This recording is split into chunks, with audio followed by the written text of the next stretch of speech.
안녕하십니까. 이제 시간이 되었으므로 2023학년도 제4차 교무회의를 시작하겠습니다. 회의에 앞서 오늘 한림 지식공유 세미나 연사로서 고재현, 여러분 모두 다 너무나 잘 아시는 고재현 학장님께서 오늘 아주 흥미로운 강의를 준비를 하셨습니다. 갈 수 없는 곳을 볼 수 있는 방법. 제목부터 심상치 않은데 우리 고재현 학장님 박수로 맞이해 주시기 바랍니다. 네, 안녕하세요. 소개 감사합니다. 원래 15분 생각했는데 좀 시간을 늘려달라고 하셔가지고요. 여유 있게 말씀을 좀 드려보겠습니다. 제가 오늘 드릴 말씀은 보이는 대로 갈 수 없는 곳을 볼 수 있는 방법입니다. 갈 수 없는 곳으로는 두 군데 정도를 제가 거론을 할 텐데요. 하나는 목성이나 지구의 내부와 같이 인간의 직접적인 탐사가 불가능한 행성의 내부를 어떤 방식으로 간접적으로 볼 수 있는지. 지구 반지름은 6,400km 정도가 됩니다. 그런데 인간이 시추공을 뚫고 들어간 최대 깊이가 불과 12km 밖에 되지 않습니다. 그 아래는 사실상 온도나 압력이 너무나 높아서 직접적인 탐사가 불가능한 그런 영역인 거죠. 그 다음에 또 한 군데는 우주에서 가장 빠른 속도인 빛의 속도로도 최소 수년에서 수십 년, 수백 년을 내달려야 도착할 수 있는 외계 행성, 엑소플래닛, 즉 태양이 아닌 다른 별 주위를 도는 행성들을 어떤 방식으로 볼 수 있는지에 대해서 말씀을 드리겠습니다. 이런 곳들을 탐색하는 보편적인 방법 중에 하나는 분광학을 이용하는 겁니다. 분광학은 말 그대로 빛을 나누는 테크닉을 이용하는 학문 분야가 되겠고요. 그래서 아마도 프리즘을 생각하면 제일 편하실 것 같습니다. 프리즘의 측면에다가 빛을 넣어주게 되면은 굴절되는 과정에서 빨주노초 파남보라는 성분으로 나뉘게 됩니다. 이 성분들을 측정해서 색깔의 함수로 빛의 세기를 그래프로 그리면 바로 스펙트럼이 되는 거죠. 이 스펙트럼을 조사하게 되면 들어오는 빛의 성질을 잘 알 수가 있고요. 이 빛을 만들어낸 광원이라든가 이 빛을 방출한 물질에 대한 보다 상세한 정보를 획득하는 것이 가능해집니다. 그런데 제가 방금 이쪽에다가 색깔이라고 말을 했는데 파장이라고 명명을 했습니다. 그 이유는 빛은 기본적으로 파동현상이기 때문입니다. 우리가 잔잔한 호수에다가 돌멩이를 던지면은 물이 출렁거리면서 물의 진동으로 에너지가 전달되는 수면파가 생기죠. 마찬가지입니다.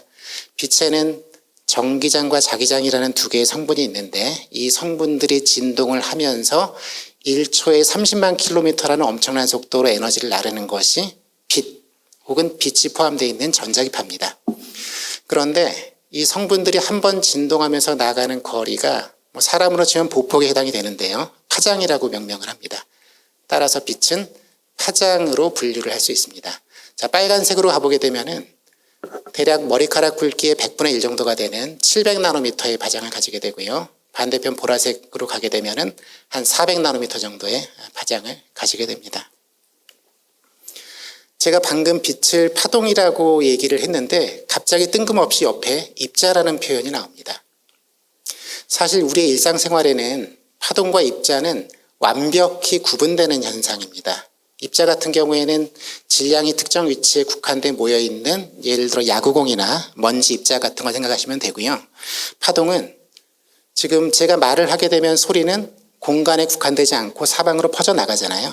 그처럼 공간적인 국한 없이 사방으로 에너지를 나르는 현상이 파동입니다. 그런데 과학자들은 19세기까지는 빛이 파동이라고 생각을 했는데 20세기 들어서 빛의 본성에 대해서 더 잘 알게 되면서 빛에는 굉장히 기묘한 성질이 있다는 것을 확인하게 됩니다. 제가 빛을 굉장히 희미하게 만들어서 검출기에 넣게 되면은요, 빛 에너지의 흐름은 연속적으로 도착하는 게 아니라 보시는 것처럼 굉장히 작은 덩어리 단위로 검출기에 검출되는 것을 알 수가 있습니다. 이 얘기는 결국 빛은 파동이기도 하지만 입자로서의 성질도 가지고 있다라는 얘기가 됩니다. 이런 빛 에너지 덩어리를 비달, 광자 내지는 영어로 포톤이라고 부릅니다. 이 비달의 에너지는 여기 보이는 가시광선을 포함하는 전자기파의 파장에 직접적으로 의존합니다. 그래서 파장이 긴 쪽을 보시면은 비달의 에너지가 엄청나게 작은 걸 알 수가 있고요. 파장이 짧아지게 되면 비달의 에너지가 급격하게 커지는 것을 알 수 있습니다. 따라서 비달의 에너지가 엄청나게 큰 자외선이나 X선, 감마선 쪽으로 가게 되면은 얘네들은 사람을 포함한 생체 조직에 굉장히 치명적인 영향을 미친다는 것을 아실 수가 있죠. 이런 입자로서의 빛의 성질은 원자나 분자와 같은 미시 세계를 이해하는 데 있어서 굉장히 중요합니다. 사실 원자나 분자와 같은 미시 세계는 우리가 살아가는 일상생활의 언어라든가 개념이라든가 사고방식으로는 전혀 이해가 안 되는 굉장히 기묘한 속성들로 가득 차 있습니다. 그래서 물리학자들은 이 원자나 분자의 세계를 수학적으로 정량적으로 예측하고 정량적으로 기술하는 학문 체계를 발전시켜 왔는데 그게 바로 양자역학입니다. 양자역학에 들려주는 원자의 모습은 정말 이상한데요. 그 중에서 기묘함들을 대충 다 덜어내고 제 오늘 얘기에 필요한 정도만 딱 추려가지고 보여드리면은 이런 단순한 원자 모형이 됩니다. 여기를 보시면 가운데는 원자 핵이 있고요. 주변에 전자가 돌고 있습니다. 그런데 전자가 점유할 수 있는 궤도는 띄엄띄엄 분절적으로 나눠져 있습니다. 그리고 그 사이의 공간에는 전자가 절대 있을 수가 없는 거죠. 그리고 전자의 궤도마다 에너지들이 지정이 되어 있기 때문에 전자에게 허용되는 에너지조차도 띄엄띄엄 불연속적인 값을 가집니다. 이런 속성을 에너지의 양자화라고 부르거든요. 따라서 에너지가 낮은 궤도에 있는 전자를 높은 데로 올리기 위해서는 외부에서 에너지를 투입해야 되고요. 거꾸로 높은 에너지 궤도에 있는 전자가 낮은 에너지 궤도로 떨어질 때는 이 에너지 차이에 대응되는 부분을 포기해야 되기 때문에 그 부분을 비달이라는 형태로 방출합니다. 따라서 비달의 에너지는 바로 전자에너지 궤도의 차이에 대응이 된다고 볼 수 있습니다.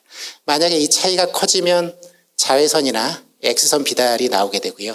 이 차이가 줄어들게 되면 예를 들어서 빨간색 비달이나 적외선 비달 같은 게 나올 수 있습니다. 더 신기한 거는 이런 전자의 에너지 궤도의 구조는 원소마다 전부 다 다르다는 겁니다. 다르다는 얘기는 궤도 에너지의 차이가 다른 거고 따라서 빠져나오는 비달의 색깔까지 다 달라진다는 거죠. 제가 예를 들어 말씀을 드리겠습니다. 원자번호 1번인 수소에다가 에너지를 잔뜩 주고 수소가 내뱉는 빛을 분석하게 되면 가시광선 대역에는 4가지 종류의 비달이 나옵니다. 보라색, 파란색, 하늘색, 빨간색. 자, 그런데 원자번호 26번인 철에다가 에너지를 잔뜩 주고 철이 방출하는 빛을 분석하게 되면 가시광선 대역에서 무려 수십 가지 색깔의 비달이 나오는 것을 알 수 있습니다. 따라서 에너지 궤도의 차이에 따라서 방출되는 빛의 색깔들이 달라지기 때문에 이것들은 즉 원소가 방출하는 발광선의 스펙트럼은 원자들을 구분할 수 있는 식별표 내지는 원자의 지문이다라고 결론을 내릴 수가 있는 거죠. 이런 원자들의 속성을 가지고 주기율표를 만들 수도 있습니다. 이쪽에 이제 원자번호 1번이 수소가 있고요. 그 다음에 원자번호 92번이 우라늄이 여기 있네요. 여기까지가 자연에 존재하는 원소고요. 이쪽은 플루토늄까지 포함해서 인공 원소들입니다. 마지막에 지금 99번이고 실제로는 118번까지 지금 그 데이터가 쌓여 있습니다. 여하튼 1번부터 99번까지를 보시게 되면은 이 원소들이 방출하는 빛의 색깔은 스펙트럼은 하나도 같은 게 없습니다. 전부 다릅니다. 따라서 어딘가에 원자가 존재하고 제가 이제 원자에다 에너지를 준 다음에 걔네가 방출하는 스펙트럼을 분석하게 되면은 저기에 어떤 원소들이 섞여 있는지를 전부 다 알 수 있다는 그런 얘기가 되는 거죠. 이런 원자의 속성에 근거해서 발생하는 신기한 자연현상을 최초로 체계적으로 밝힌 사람이 독일의 유리공학자이자 과학자인 프라운호퍼였습니다. 프라운호퍼는 19세기에 본인이 발명한 분광기를 이용해서 태양의 스펙트럼을 직접 측정했습니다. 태양은 표면 온도가 섭씨 5500도나 됩니다. 이처럼 뜨거운 물체는 사방으로 모든 파장에 모든 빛깔의 빛을 비교적 고르게 방출합니다. 따라서 이론적으로 예측되는 스펙트럼은요, 이제 이쪽이 지금 파장이고 여기가 빛의 색인데 이론적으로 예측되는 스펙트럼은 연속적으로 변화가 돼야 됩니다. 이런 식으로요. 그런데 프라운호퍼가 조사를 해보니까 중간중간 흡사 2가 빠지듯이 빠져있는 파장들이 있는 겁니다. 여기에는 프라운호퍼 라인이라는 이름이 붙어 있는데요. 자, 이거를 오늘날에는 이런 방식으로 이해를 합니다. 사실 태양은 그 주변에 상대적으로 차가운 태양의 대기층을 가지고 있습니다. 여기에는 다양한 원소들이 존재를 하는 거죠. 그래서 태양의 비달이 대기층을 뚫고 빠져나오는 과정에서 원자들을 만나는데 어떤 원자들은 태양이 방출하는 비달의 일부를 흡수해서 자신의 전자를 낮은 궤도에서 높은 궤도로 올리게 됩니다. 자, 그런데 이런 과정은 어떤 비달에 대해서든지 다 성립하는 게 아니라 이 궤도 에너지의 차이에 딱 부합하는 이 정도의 에너지를 가진 비달만 선택적으로 흡수하는 거죠. 따라서 원자의 에너지 궤도가 달라지게 되면 흡수하는 비달의 색깔도 달라지게 됩니다. 그래서 이쪽에 그래프를 보시면은요. 수소는 예를 들어 이쪽 파장을 흡수하고 빨간색이네요. 그 다음에 나트륨은 오렌지색, 철, 칼슘마다 원소마다 흡수하는 즉 비달을 빼버리는 파장이 다 달라지게 됩니다. 이런 것들을 분석하게 되면 태양에 직접 가지 않더라도 태양의 대기 속에 어떤 성분들이 있는지를 우리가 정량적으로 측정하는 것이 가능해집니다. 이처럼 어떤 물질에다가 빛을 쪼여주고 선택적으로 흡수되는 파장을 조사해서 물질의 조성이나 성분을 분석하는 기법을 흡수분광법이라고 부르고요. 아마 이공계 교수님들은 전부 다 어느 정도는 활용을 해보신 적이 있을 것 같습니다. 근데 이런 방법은 천문학도 예외는 아닙니다. 천문학의 경우를 보게 되면은 멀리 이제 은하나 다른 별의 빛이 있고요. 이 빛이 지구를 오는 과정에서 성간물질들을 거치게 되는데 이 차가운 성간물질들은 자기를 지나가는 빛의 여러 성분 중에서 여기에 포함되는 원소들에 부합되는 비달만 싹싹 빼먹습니다. 흡수를 해버리는 거죠. 그래서 어떤 파장이 흡수되는가를 조사하게 되면 성간물질 속에 들어있는 원자나 분자의 조성을 우리가 직접 가보지 않고도 알 수 있습니다. 자, 이번에는 분자로 가보겠습니다. 분자는 원자로 구성되어 있기 때문에 당연히 원자의 전자 에너지 궤도를 그대로 가지고 있고요. 그리고 또 하나의 특징이 있습니다. 분자는 바로 진동을 한다는 겁니다. 진동 에너지를 가지고 있는 거죠. 그런데 양자역학이 우리에게 들려주는 스토리는 분자의 진동 에너지조차도 연속적으로 변할 수 없고 띄엄띄엄 존재한다는 겁니다. 불연속적으로 존재합니다. 그리고 이런 불연속적인 분자의 진동 에너지는 분자의 고유진동수라는 속성으로 표현됩니다. 제가 예를 들어 말씀드리겠습니다. 여기 물분자가 있습니다. 물분자는 산소 하나에 수소 2개가 있는데 이렇게 연결되어 있는 분자는 3가지 방식으로만 진동을 합니다. 이런 방식으로요. 그리고 각 진동마다 고유한 진동수를 가지고 있습니다. 1초에 몇 번 진동하는지를 우리가 알 수가 있다는 거죠. 그리고 이런 진동 횟수는 물 분자만의 고유한 성질입니다. 그리고 다른 분자들도 예외는 아닙니다. 분자마다 연결되어 있는 결합 구조라든가 결합력에 따라서 진동하는 횟수가 다 결정이 되어 있습니다. 그 얘기는 우리가 분자의 고유 진동수를 측정하게 되면은 바로 분자들을 구별할 수 있는 식별표로 사용할 수 있다는 얘기가 되는 거죠. 그래서 분자의 고유 진동수를 측정하는 게 굉장히 중요한 일인데요. 이 진동수는 2가지 방법으로 측정을 합니다. 첫 번째는 앞 페이지에 이 그림에서 여기는 분자가 진동하지 않는 상태고요. 이쪽은 분자가 진동하는 상태라고 생각을 하시면 됩니다. 그래서 외부에서 빛을 넣어주게 되면은 분자의 진동수에 부합하는 비달만 흡수를 해서 분자가 진동하는 방식으로 올라가는 거죠. 이때 흡수되는 빛은 가시광선은 아닙니다. 일반적으로 적외선, 에너지가 낮은 적외선 비달을 흡수하게 됩니다. 그 다음에 또 하나의 방법이 있습니다. 라만이라고 하는 인도의 물리학자가 20세기 초에 발견한 효과인데요. 이 사람이 발견한 효과로 인해서 이 라만이라는 물리학자는 인도 최초의 노벨 물리학상을 1930년에 고국에 안긴 그런 학자가 되겠습니다. 이 사람이 발견한 효과는 이런 그림으로 설명을 드릴 수가 있는데요. 이 분자가 하나 있습니다. 그 분자에다가 제가 레이저를 쏴서 때립니다. 그럼 그에게는 결국은 엄청나게 많은 비달을 쏟아붓는다는 얘기가 되는 거거든요. 그럼 비달이 들어가서 분자랑 상호작용을 하는데 두 가지 방식으로 상호작용을 할 수 있습니다. 이 포톤이, 이 빛알이 분자의 진동 에너지를 빼앗고 자기 에너지를 키워서 나오는 방법이 있습니다. 또 하나는 진동하지 않는 분자를 만나서 자기 에너지를 나눠주고 진동을 시키고 나서 자기 에너지는 줄어든 상태로 나올 수도 있습니다. 이렇게 색깔이 달라져 나오는 비달의 에너지를 측정하고 원래 에너지랑 비교를 하게 되면은 그 차이가 바로 분자의 진동 에너지에 해당이 되는 거고 분자의 고유 진동수를 측정할 수 있는 방법으로 우리가 활용을 할 수 있습니다. 자, 이처럼 분자의 고유 진동수를 제대로 측정하는 것은 굉장히 중요한데요. 이것이 외계 행성의 대기를 직접적으로 탐색할 수 있는 툴을 우리에게 제공을 해줍니다. 여기 외계 별이 있습니다. 외계 항성이 있고요. 별빛이 지구를 향해 오는데 공교롭게 외계 행성의 앞을 지나가는 경우에는 항성의 빛의 일부가 대기를 통과해서 지구로 오게 됩니다. 그러면 대기를 구성하는 분자들이 여러 종류가 있겠죠. 그래서 그 분자들이 낮은 진동 에너지 상태에서 이처럼 높은 진동 에너지 상태로 옮겨가는 데 필요한 적외선 비달만 쏙쏙 빼먹는 겁니다. 그것만 흡수를 하고 나머지는 통과를 시켜버리는 거죠. 따라서 지구에서 항성의 빛을 측정하게 되면 특정 적외선 비달, 즉 파장빛만 빠져있는 것을 확인할 수 있습니다. 이런 식입니다. 이쪽이 적외선 파장인데요. 이 파장 대역 중에서 이 파장이 빠지면은 일산화탄소가 존재한다는 거고 이쪽에 파장이 빠지면은 이산화탄소, 그다음에 이쪽에 파장이 빠지면은 이산화황 분자가 존재한다라는 것을 우리가 추정을 할 수 있습니다.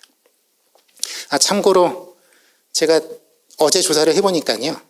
외계 행성이 발견된 개수가 6월 초에 5,438개가 발견이 됐고요. 이 중에 상당수가 지구와 비슷한 암석형 행성이라는 것이 이제 확인이 됐습니다. 굉장히 최근 데이터입니다. 700광년 떨어져 있는 곳의 외계 행성 WASP-39b라고 하는 행성의 대기를 통과한 빛을 분석한 결과인데요. 여기 피크들이 어떤 적외선이 빠져 있는가를 보여주는 건데 지금 글씨가 작아서 잘 안 보이실 텐데 물이라든가 일산화탄소, 이산화탄소, 이산화황 이런 분자들이 이 행성의 대기에 있다는 것을 나사에서 제임스 웹 망원경을 이용해서 확인을 할 수 있었습니다. 그래서 이런 데이터가 쌓이면 이제 과학자들은 그 행성의 대기에 그 행성의 태양빛이 들어갔을 때 어떤 광화학적인 반응이 일어나는지까지 추정할 수 있는 그런 단계에 지금 올라와 있습니다. 한림대학교에도 굉장히 좋은 분자진동수 측정 도구가 있습니다. 라만 분광기라고 하는 것이고요. 이게 11년 전에 구축이 돼서 그 학내 활용도 굉장히 활발한데 다른 대학교나 외국에서도 측정을 의뢰를 해오고 있습니다. 그래서 이런 좋은 공동 연구들이 여러 건 있었습니다.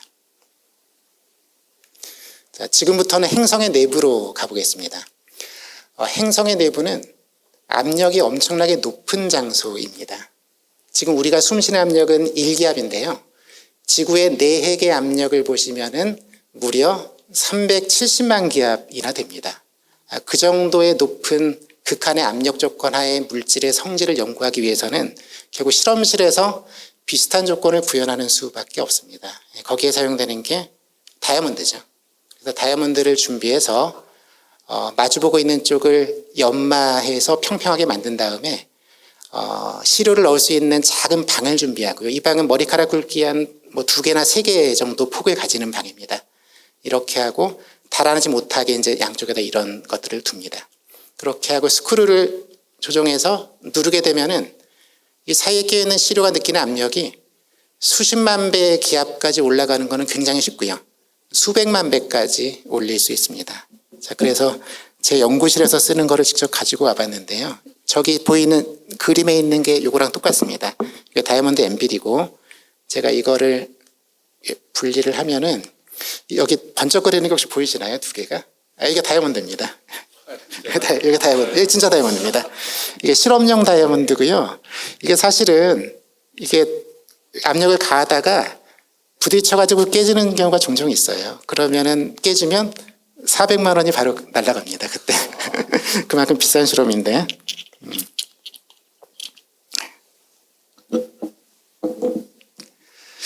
우리 학생이 이 작은 공간에다가 현미경으로 자기 시료를 넣은 모습입니다.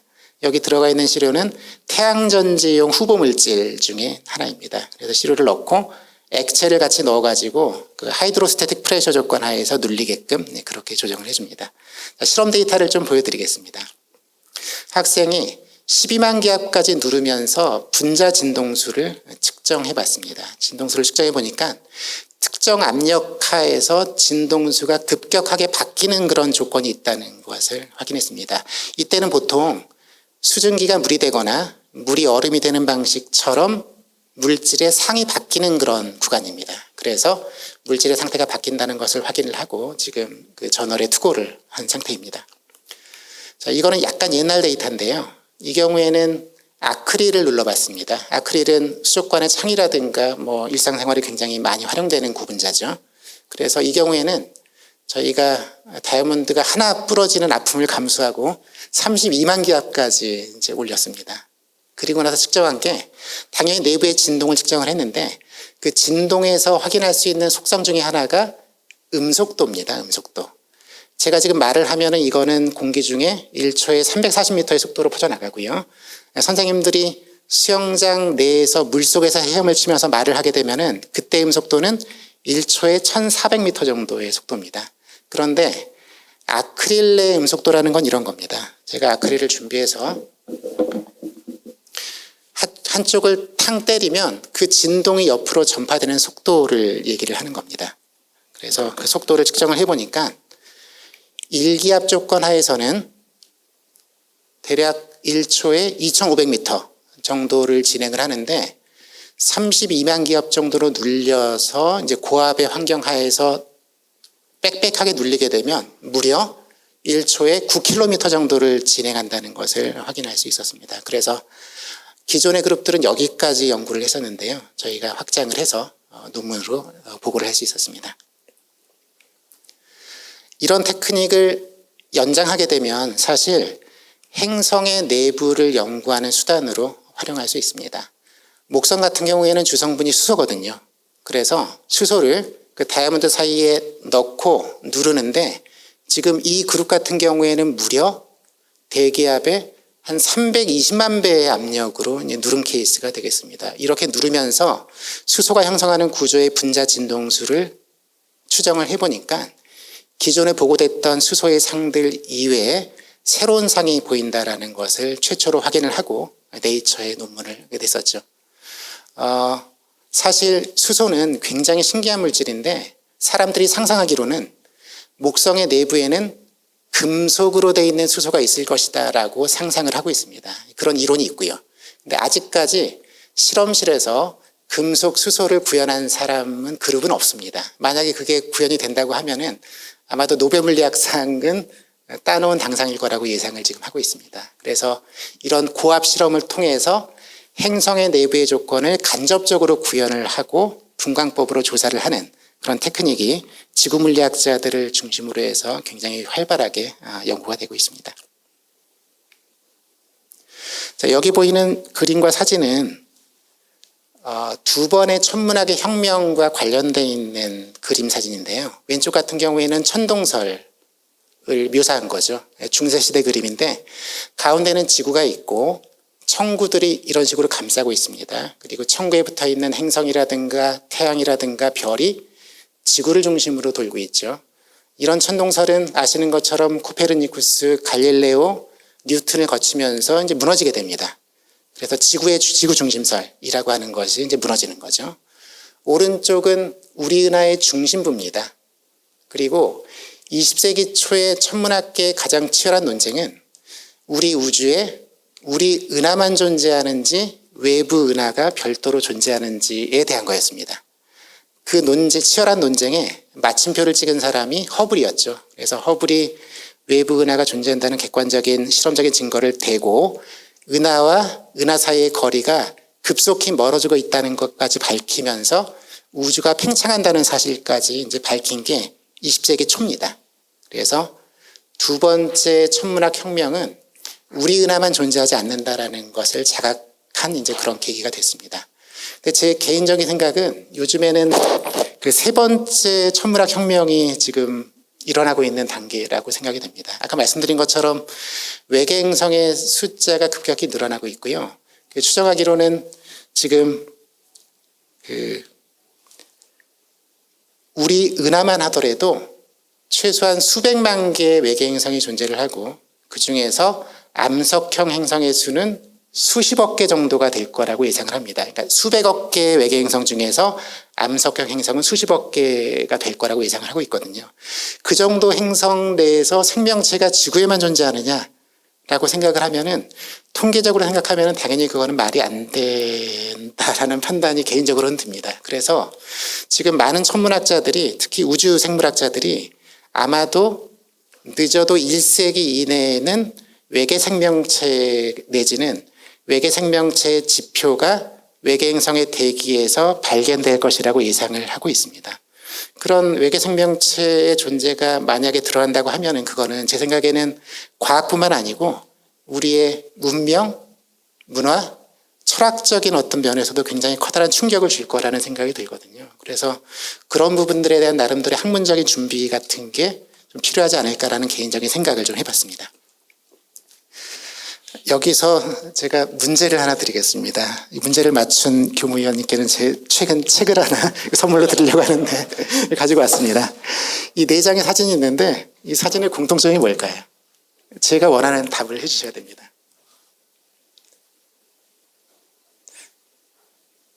힌트를 드리면 제 오늘 강의랑은 전혀 관련이 없습니다. 과학이라는 무관한 답변.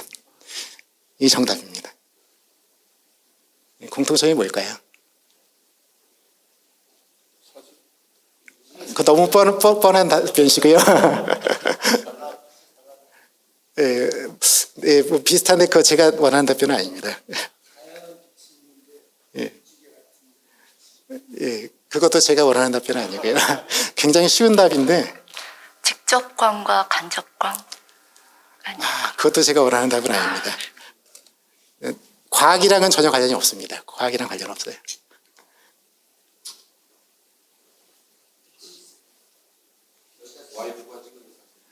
그거랑 비슷합니다. 네, 맞습니다. 이게 전부 다 춘천의 하늘입니다. 그래서 춘천의 하늘을 여러분들이 잘 보시면은 이처럼 굉장히 첫 번째 사진은 양쪽에 지금 뭔가 무지갯빛이 대칭적으로 있거든요.